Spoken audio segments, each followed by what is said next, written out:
আসসালামু আলাইকুম প্রিয় চাকরি প্রার্থী ভাই ও বোনেরা, আজকে আপনাদের জন্য আরেকটি নতুন ভিডিও নিয়ে হাজির হলাম। আর এই ভিডিওতে আমরা আজকে আলোচনা করব কর কমিশনের কার্যালয় একটা নিয়োগ বিজ্ঞপ্তি প্রকাশ করছে। আমরা সেই নিয়োগ বিজ্ঞপ্তি নিয়ে বিস্তারিত আলোচনা করব। তো আপনারা সম্পূর্ণ ভিডিওটা দেখার চেষ্টা করবেন, তাহলে অবশ্যই আপনারা অল্প হলেও উপকৃত হবেন। তো দেখেন বিজ্ঞপ্তিটা কি বলা হয়েছে। অর্থ মন্ত্রণালয় অভ্যন্তরীণ সম্পদ বিভাগ অধিশাখা 2 এর 2 ক এর নথিভুক্ত এবং তারিখ 27/3/2024 অনুযায়ী প্রাপ্ত ছাড়পত্রের ভিত্তিতে কর কমিশনার ট্যাক্স ম্যানেজমেন্ট ইউনিট জাতীয় রাজস্ব বোর্ড ঢাকা এর অধীনে 13 থেকে 20তম গ্রেড পর্যন্ত বিভিন্ন শূন্য পদে সরাসরি কোটায় অস্থায়ী ভিত্তিতে জনবল নিয়োগের লক্ষ্যে নিম্নবর্ণিত জেলাসমূহ প্রকৃত স্থায়ী বাসিন্দাদের নিকটে পদের পাশে বর্ণিত যোগ্যতা সম্পন্ন প্রার্থীদের শর্ত সাপেক্ষে দরখাস্ত আহ্বান করা যাচ্ছে। এখানে তার টোটালি 6টা পদে লোক নেবে। প্রথম পদের নাম কি? Computer operator. এখানে 3 জন লোক নেবে 13তম গ্রেডে এবং এই পদে শিক্ষাগত যোগ্যতা কোনো স্বীকৃত বিশ্ববিদ্যালয় হইতে বিজ্ঞান বিভাগে স্নাতক পাস হতে হবে এবং কম্পিউটার মুদ্রা করে প্রতি মিনিটে বাংলায় 25 এবং ইংরেজিতে 30 শব্দ থাকতে হবে এবং কম্পিউটার স্ট্যান্ডার্ড অ্যাটিটিউড টেস্টে আপনাকে উত্তীর্ণ হতে হবে। 2 নম্বর যে পদ প্রধান সহকারী, এখানে একজন লোক নেবে এবং এই পদে শিক্ষাগত যোগ্যতা কোনো স্বীকৃত বিশ্ববিদ্যালয়ে স্নাতক পাস হতে হবে, কম্পিউটার বেসিক ট্রেনিং কোর্সে উত্তীর্ণ হতে হবে এবং কম্পিউটার ওয়ার্ড প্রসেসিং সহ ইমেল ও ফ্যাক্স চালানোর দক্ষতা অভিজ্ঞতা থাকতে হবে, তাহলে আপনি এই পদে আবেদন করতে পারবেন। 3 নম্বর যে পদ উচ্চমান সহকারী, একজন লোক নেবে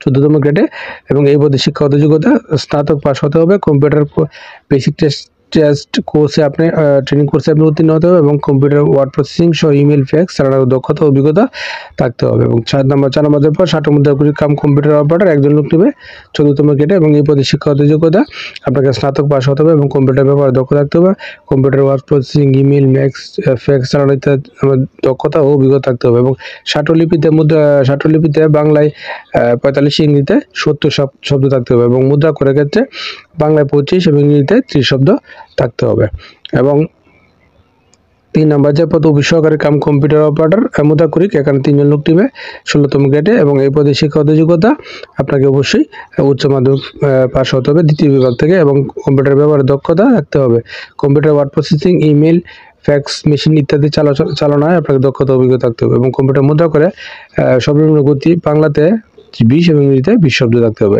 এখানে 1 থেকে 5 নং পদের জন্য কোন জেলার প্রার্থীগণ আবেদন করতে পারবেন না দেখেন। এখানে এই যে পদগুলো দেওয়া আছে, জেলাগুলো দেওয়া আছে, যে ফরিদপুর, গোপালগঞ্জ বা রাজবাড়ী, ময়মনসিংহ, জামালপুর, নেত্রকোনা, শেরপুর, বগুড়া, লালমনিরহাট, খুলনা, মাগুরা, বাগেরহাট, কুষ্টিয়া, ভোলা, এই সকল জেলা ব্যতীত সকল জেলা প্রার্থীগণ এই 1 থেকে 5 নং পদে আবেদন করতে পারবেন, তবে এতিম ও শারীরিক প্রতিবন্ধী সকল জেলা প্রার্থীগণ আবেদন করতে পারবেন। এখন 6 নম্বর যে পদ অফিস সহায়ক, এখানে 24 জন লোক নেবে 20তম গ্রেডে এবং এই পদে শিক্ষাগত যোগ্যতা এসএসসি পাস হলে আপনি এই পদে আবেদন করতে পারবেন এবং এই পদের জন্য কোন জেলা প্রার্থীগণ আবেদন করতে পারবেন দেখেন। এখানে দেওয়া আছে মানিকগঞ্জ, মাদারীপুর, সাতপুর, ফেনী, লক্ষ্মীগঞ্জ, পাবনা, নাটোর, বগুড়া, দিনাজপুর, গাইবান্ধা, খুলনা, বরিশাল, এই জেলাগুলো ব্যতীত সকল জেলা প্রার্থীগণ আবেদন করতে পারবেন, তবে এতিম ও শারীরিক প্রতিবন্ধী সকল জেলা প্রার্থীগণ এখানে আবেদন করতে পারবেন। তো এই পদগুলিতে আবেদন করতে গেলে আপনাকে আরো কতগুলো শর্ত মানতে হবে। শর্তগুলি কি? প্রার্থীকে 30/4/2024 তারিখে, সাধারণ প্রার্থীর ক্ষেত্রে 18 থেকে 30 বছর এবং মুক্তিযোদ্ধা শারীরিক প্রতিবন্ধী তাদের ক্ষেত্রে 18 থেকে 32 এবং 4 ও 5 নং কমিয়ে বর্ণিত 60 মুদ্রাক্ষরিক কাম কম্পিউটার অপারেটর ও অফিস সহকারী কাম কম্পিউটার মুদ্রাক্ষরিক পদের ক্ষেত্রে বিভাগীয় প্রার্থীর ক্ষেত্রে বয়স 40 বছর পর্যন্ত শিথিলযোগ্য এবং বয়স প্রমাণে এফিডেভিট কিন্তু তারা গ্রহণ করবে না এবং আপনাকে মৌখিক পরীক্ষা ও লিখিত পরীক্ষায় আপনাকে কোনো টিএডি তারা প্রদান করবে না এবং বিজ্ঞপ্তি আংশিক বা সম্পূর্ণ সংশোধন বা বাতিল করার ক্ষমতা কর্তৃপক্ষ সংরক্ষণ করে। তো আপনি এই পদে আবেদন করতে গেলে আপনাকে আরো কতগুলো শর্ত মানতে হবে, যেটা আছে এখানে কতগুলো শর্ত, আপনার সবগুলো শর্ত দেখে শুনে বুঝে তারপরে অবশ্যই নিজ দায়িত্বে আপনারা আবেদনটা করবেন এবং এই কোন ওয়েবসাইটে গিয়ে আপনি আবেদনটা করবেন।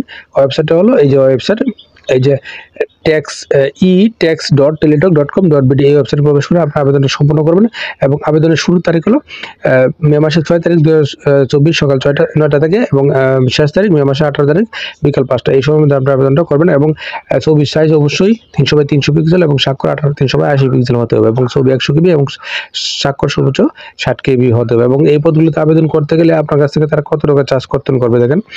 এখানে দেওয়া আছে 1, 2, 3 ও 4 নং পদের 4 নং ও 5 নং পদের 223 টাকা চার্জ করবে এবং 6 নং পদের জন্য 112 টাকা তারা আপনার কাছ থেকে কর্তন করবে। তো আশা করি বিষয়টা বুঝতে পারছেন। আর এরকম প্রতিদিন সবার আগে চাকরির খবর পেতে আমার চ্যানেল পেজটার সঙ্গে থাকবেন। ধন্যবাদ সবাইকে।